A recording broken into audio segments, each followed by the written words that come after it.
Hello and welcome back to Blackwatch Intel. My name is Crashy, and today I have a very special guest with us. It's going to be pro support player from Team Dignitas, Veineless. How you doing, man? Hey, what's up, man? Doing So pretty good.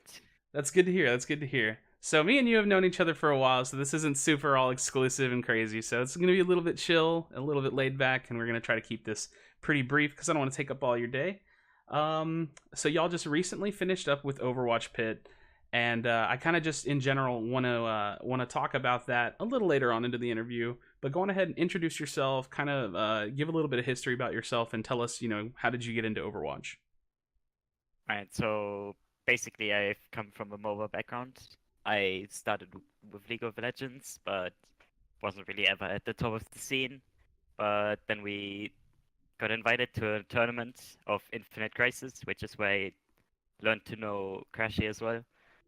And after that I played a little bit of Heroes of the Storm, didn't really enjoy the game too much, but I basically took a long break, like, I don't know, 6 months or so from competitive gaming, and then Overwatch came out and I really liked it, so So you that's come why I'm now. from the MOBA background, and so you've got kind of like the team fight experience. You have the composition experience. How did this kind of like translate going into an FPS? Like, you don't say that you have any competitive FPS background. What kind of a transition was like for you? To get into playing characters like Ana, characters like Zenyatta, who aren't necessarily heavily reliant on aim. I mean, Ana a little bit, but just what was that experience like for you? Yeah, I mean, I knew, like, when I started playing Overwatch that I wanted to take it seriously, and I knew that I didn't have, comparable aim to, like, FPS competitive players that would get into this game as well. So I basically grinded a lot at the start, playing McCree and stuff, just to improve my aim a lot. It's still like nowhere near, I don't know, the tracking and hit scan, the flicking abilities to like FPS background players, but it's definitely improved a whole lot, and I think I mean, at least so far, it's been good enough to play at the top of the scene, and I've been keeping up with playing a lot so that it stays that way. But yeah, with a lot of practice, it kind of worked out. That's pretty sweet. So, like you said, we know each other from the Infinite Crisis days, and it's been pretty cool to see you transition from MOBA to FPS and Overwatch. And Overwatch is kind of that cool mix. It's not a MOBA. It's definitely not. But you do have those team fights. You have the ultimate combos and things like that. So that's been a pretty cool just thing to watch. So that said, what is your what is your reasoning for jumping into support? Because when you played in Infinite Crisis and in Heroes of the Storm, you were a support player as well. Why is that your role? Like, what's the theory behind that? I mean, I actually don't really know. I just always played support kind of roles, like healers in World of Warcraft and stuff. I just really enjoyed that role, to be honest. That's cool. It's Um, it's uh it's weird how I that guess, that happens. I don't know. You just kind of gravitate toward one thing and then end up messing around with that for all different kinds of games. yeah, I guess it's like I I'm a really vocal person, so that really helps on that kind of position. Um, so yeah, that might be like one of the reasons, but overall, that's just like kind of the favorite way I play games. That's pretty cool. Yeah, I don't know why I always want to be in the damage role if I can. Like that's always been my thing. It's just always been fun. That's why I like jungle so much because it just felt like you were like such a playmaker at times. It was always a cool thing to do. So Overwatch Pit has concluded. Y'all did walk away with a third place finish after a nice, I would say, a very nice losers bracket run and a very close loss to E United. Just go ahead and give me your experience, your perspective on how Overwatch Pit went for you, and how the team feels, post Overwatch Pit and going into the future with Overwatch.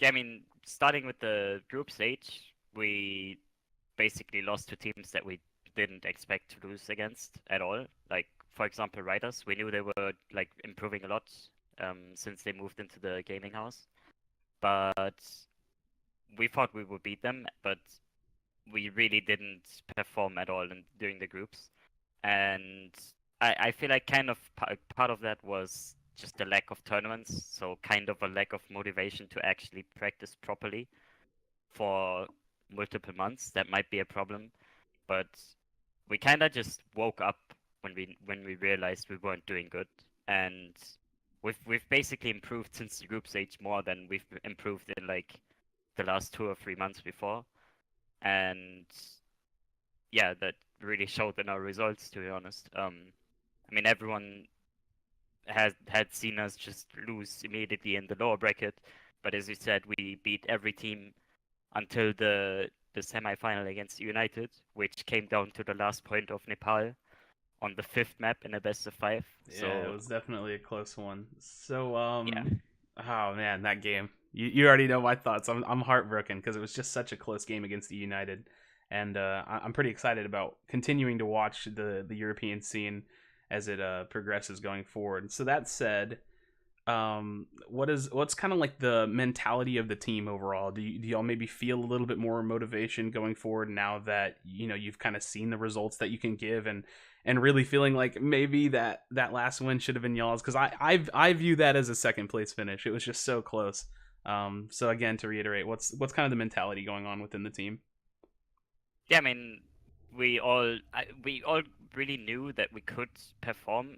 Like we always had scrims where we saw like we could be really a top team, but it never felt like consistent, you know? Sometimes we just lose games for no reason and stuff. But I feel like definitely now our motivation has improved. Like now that we see we can actually perform consistently.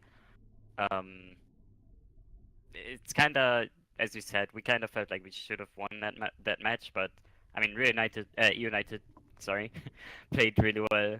We played really well. We stepped up a lot as well. But the EU scene is just really close. Like there's I don't know 5 or 6 teams that can take games of each other like any given day. So we just keep improving, and we know now how we can perform. Yeah, for sure. I definitely think that was a great showing from Team Dignitas. So, thank you very much, Veineless, for joining me here. I had a really enjoyable time watching y'all's run and just watching the Overwatch Pit tournament in general. Really looking forward to seeing how the European scene is going to shape up, how everything is going to shape up for Overwatch going into more details into the Overwatch League, and we're definitely going to be looking out for you. Any last words? Thanks for watching this or listening to it, whatever you prefer, and see you guys on streams. All right, make sure you guys check out Veineless. I'm going to put his info in the description below. Go follow his Twitter, follow his stream, and we'll see you guys for the next video.